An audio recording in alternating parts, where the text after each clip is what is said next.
काजू को खाने या खिलाने की बात आते ही आमतौर पर लोग जेब टटोलने लगते हैं क्योंकि काजू काफ़ी महंगा होता है। यही वजह है कि इससे बनने वाली मिठाइयाँ भी काफ़ी महंगी होती हैं। लेकिन आमतौर पर महंगा काजू अब और महंगा हो गया है और इसकी वजह क्या है? वजह है तपती गर्मी, सूरज। ये सुनकर आपको हैरानी हो सकती है लेकिन सच है। ज़रूरत से ज़्यादा गर्मी कैसे आपकी जेब काट रही है, बता रहे हमारे संवाददाता जितेंद्र दीक्षित।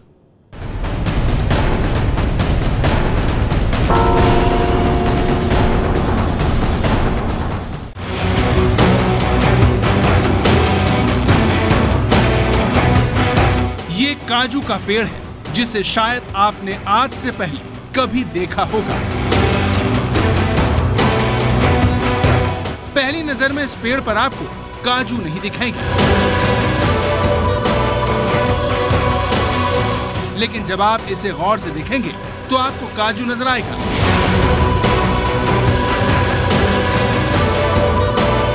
काजू का ये पेड़ जब आप और ध्यान से देखेंगे तो आपको इसके फल पर कुछ कालापन नजर आएगा।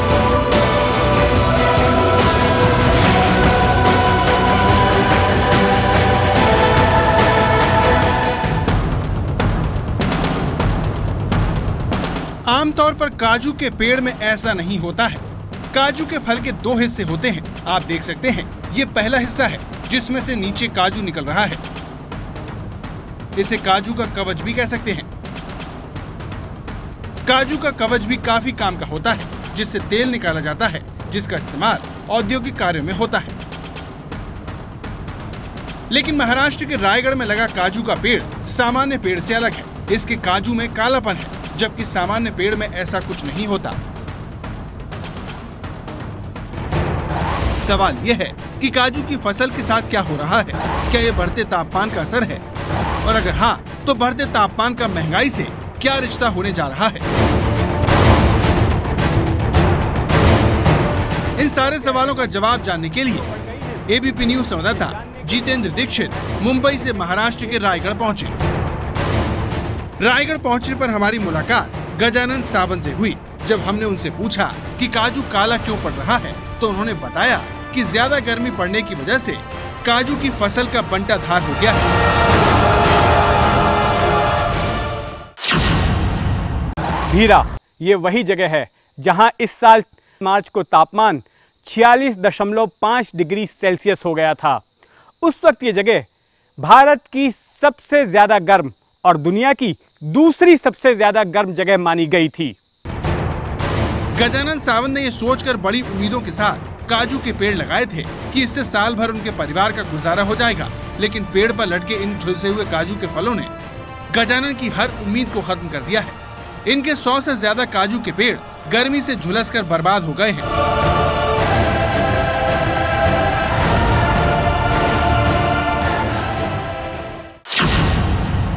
इस साल ज्यादा गर्मी से सब हुआ है, ज्यादा गर्मी हुआ है, लेकिन ये फल ऐसा सब हो गया, पूरा जल गया। पीक मेरा पूरा जल गया, लेकिन ये कुछ काम का नहीं रहा, नहीं बेच सकता है तो नहीं कुछ यूज कर सकता है। सब पक्का होने के बाद पहले वो जल गया पीक। काजू की फसल कैसे बर्बाद हो गई, ये समझने के लिए आपको काजू के पेड़ के बारे में जानना होगा। तोते की चोंच की तरह दिखने वाले ये काजू 20 से 30 फुट ऊंचे पेड़ों पर लगे होते हैं। ठंड की शुरुआत के साथ ही काजू के पेड़ों पर फूल लगने शुरू हो जाते हैं और मार्च और अप्रैल के महीने में फल लग जाते हैं। अप्रैल मई में इनके पक जाने पर इन्हें तोड़ लिया जाता है। लेकिन खास बात यह है कि काजू और गर्मी का 36 का आंकड़ा है। काजू की फसल 42 डिग्री तक के तापमान को सह सकती है, लेकिन उसके ऊपर की गर्मी काजू के पेड़ की तरलता खत्म कर देती है और काजू के फल झुलस जाते हैं। इस बार ऐसा ही हुआ है, जिसकी वजह से महाराष्ट्र में काजू की फसल चौपट हो गई है। इसको बेचारिस के आगे हो गया तो ऐसा होता है। बेचारिस के आगे तापमान गया तो पूरा पीक जलता है। वो काजू इसका सर नहीं कर पाता है। यानी कि 42 डिग्री के ऊपर अगर तापमान गया तो काजू की फसल जल जाती है। 42 डिग्री के ऊपर ये सहन नहीं कर सकती है। रायगढ़ में गजानन सावंत जैसे कई किसान हैं जिन्होंने अपनी फसल का बीमा करवाया था, लेकिन तकनीकी कारण बताकर बीमा कंपनी ने इनका क्लेम नामंजूर कर दिया। नहीं, सरकार की तरफ से अभी तक मदद जो मिलना चाहिए वो हिसाब से नहीं मिलता। इधर इधर जो खेती वाला है, जो काजू का खेती वाला, उसको जो मदद चाहिए वो हिसाब से नहीं मिल रहा है। गर्मी के कारण सिर्फ काजू की फसल को ही नुकसान नहीं पहुंचता, संतरा भी ज्यादा गर्मी नहीं झेल पाता। नागपुर में इस साल मार्च में ही पारा 40 डिग्री सेल्सियस से ऊपर चला गया था, जिसकी वजह से संतरे की करीब 40% फसल खराब होने का अनुमान है। ऐसे ही अगर साल की शुरुआत में ही तापमान 30 डिग्री से ज्यादा हो जाता है तो केला, गेहूं, मक्का और आलू की फसल चौपट हो सकती है। यही नहीं, सरसों और मटर की फसल पर भी गर्मी का बुरा असर होता है। गर्मी के इस खतरे को समझने के लिए एक और आंकड़ा देखिए। अगर तापमान सामान्य से 1 डिग्री ज्यादा होता है तो रबी की फसलों में 2 से 5 करोड़ टन उत्पादन की कमी आती है। वहीं अगर तापमान 2 डिग्री बढ़ जाता है तो धान का उत्पादन प्रति हेक्टेयर 0.75 टन कम होता है। जानकारों का कहना है कि अगर ऐसे ही तापमान बढ़ता रहा तो पशुओं के दूध उत्पादन में 2020 तक 1.5 करोड़ टन की कमी आ जाएगी।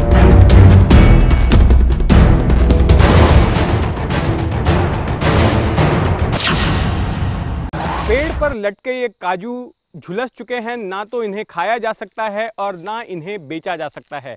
लेकिन आमतौर पर एक अच्छे काजू को पेड़ से तोड़े जाने के बाद आपकी प्लेट पर आने तक किस प्रक्रिया से गुजरना होता है, आइए समझने की कोशिश करते हैं। काजू के फल के सफेद हिस्से को तोड़कर उसे प्रोसेसिंग यूनिट्स में भेजा जाता है। गोवा में फल के बाकी हिस्से से फेनी नाम की शराब बनाई जाती है। पेड़ से तोड़े गए काजू को सीधे खाया नहीं जाता, प्रोसेसिंग यूनिट्स में इन्हें खाने योग्य बनाया जाता है। पहले इन्हें सुखाया जाता है, फिर उबालकर मशीनों से इनकी कटाई की जाती है। काजू का मूल स्थान ब्राजील है। 15वीं सदी में पुर्तगाली पहली बार इसे भारत लाए, जिसके बाद काजू अपने स्वाद से घर घर में जगह बना चुका है। आज भारत में काजू की 3,500 से ज्यादा प्रोसेसिंग यूनिट हैं, जिनमें करीब 5 लाख लोग काम करते हैं।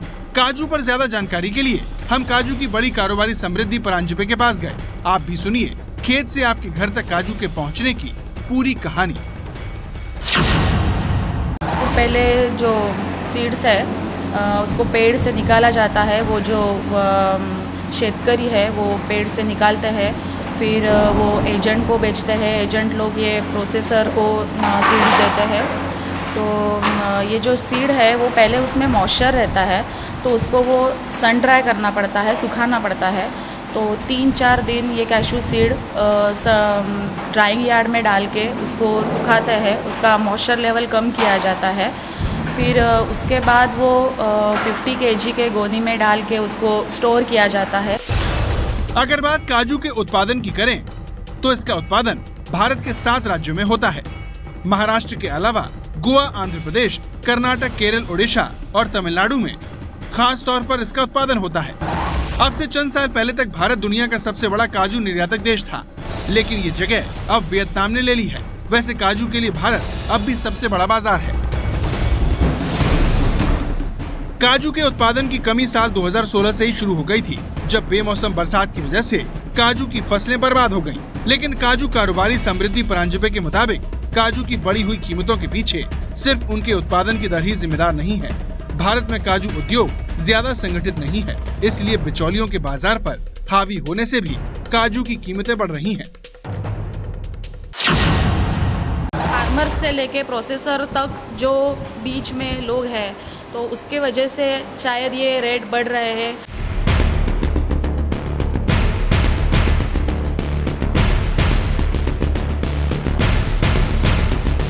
अब सवाल यह है कि किसानों का क्या होगा और क्या किसानों के दर्द का सरकार को एहसास भी है। इन सवालों का जवाब जानने के लिए एबीपी न्यूज संवाददाता जितेंद्र दीक्षित ने महाराष्ट्र के कृषि राज्य मंत्री सदाभाऊ खोत से बात की। काजू के पेड़ का नुकसान हुआ है, ये पहला हम अंदाज लगाएंगे और कृषि खातों के माध्यम से हम जो नुकसान हुआ है उसके बारे में क्या हम कर सकते हैं, उसका निर्देश सभी कृषि खातों के अधिकारियों को दिया जाएगा। उसके बाद वो जो नुकसान हुआ है उसका निर्णय तो महसूल डिपार्टमेंट वो लेता है। भारत में बाकी फसलों की तरह काजू उगाने वाला किसान भी मौसम के मूड के रहमो करम पर है। सरकार से तो इन्हें कोई मदद मिलती दिख नहीं रही। अब इन्हें उम्मीद अगली फसल से ही है कि तब शायद मौसम इन पर मेहरबान हो। काजू किसानों की बदहाली देखकर आपको उन पर रहम आ रहा होगा, लेकिन अगर आप ये सोच रहे हैं कि इसका आपकी जेब पर कोई असर नहीं होगा तो जरा ठहरिए, क्योंकि काजू से बनने वाली हर मिठाई आज महंगी हो चुकी है। दरअसल जो काजू दीपावली पर 550 रुपए प्रति किलो बिक रहा था, वो अब 850 रुपए प्रति किलो हो गया है। काजू के दाम में आए इस उछाल ने कैसे काजू कतली और काजू रोल जैसी मिठाइयों के दाम बढ़ा दिए हैं, ये बता रहे हैं मुंबई के ब्रजवासी स्वीट्स के मालिक दिनेश गोयल। नो डाउट इस बार भी हुआ और लास्ट ईयर भी ऐसा हुआ था कि लास्ट ईयर भी जब ओला गिरे थे मालवन गोवा वो बेल्ट पे, तब काफ़ी काजू की फसल लास्ट ईयर भी खराब हुई थी और इस साल भी खराब हुई है। और इस साल भी मुझे लगता नहीं है बहुत जल्दी कोई भाव गिरने के चांसेस हैं। जाहिर है गर्मी ने आपके पसीने ही नहीं छुड़ाए हैं, वो आपकी जेब को भी सुखा रही है और इस बात का आपको रत्ती भर भी अंदाजा नहीं है। कैमरामैन सचिन शिंदे के साथ जितेंद्र दीक्षित, एबीपी न्यूज, रायगढ़।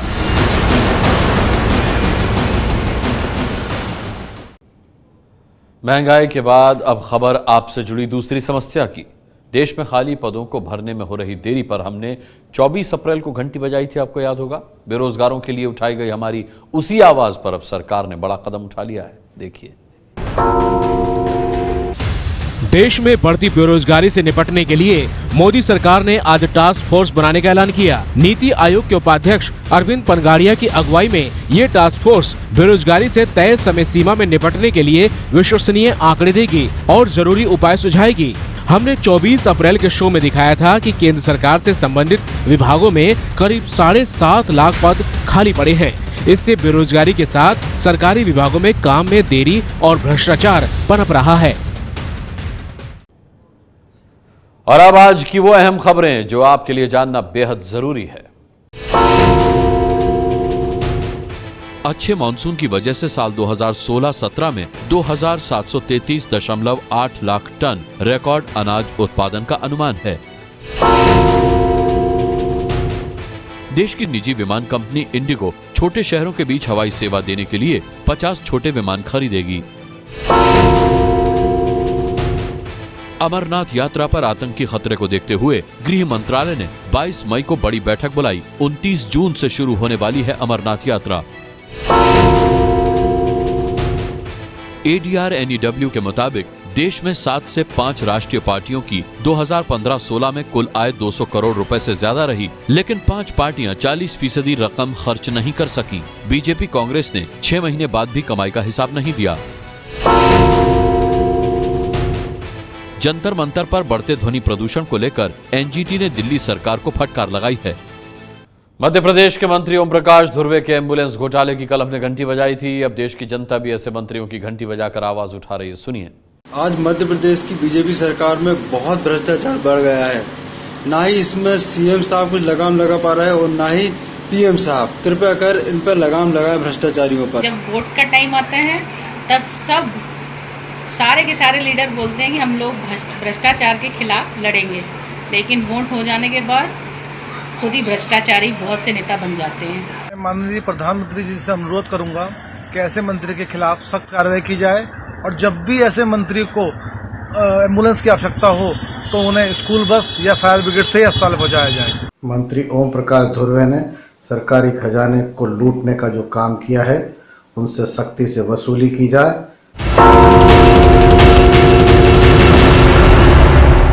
आज के शो में दिखाए गए मुद्दों पर आपके समर्थन की अब तक 39,000 से ज्यादा मिस्ड कॉल हमें मिल चुकी हैं। देश के मुद्दों पर अपने वीडियो संदेश हमें भेजते रहिए हमारे नंबर 8422840000 पर। अब आपसे कल मुलाकात होगी कुछ और घंटी बजाने वाली बड़ी खबरों के साथ। तब तक के लिए इजाजत दीजिए। ये है एबीपी न्यूज, आपको रखे आगे।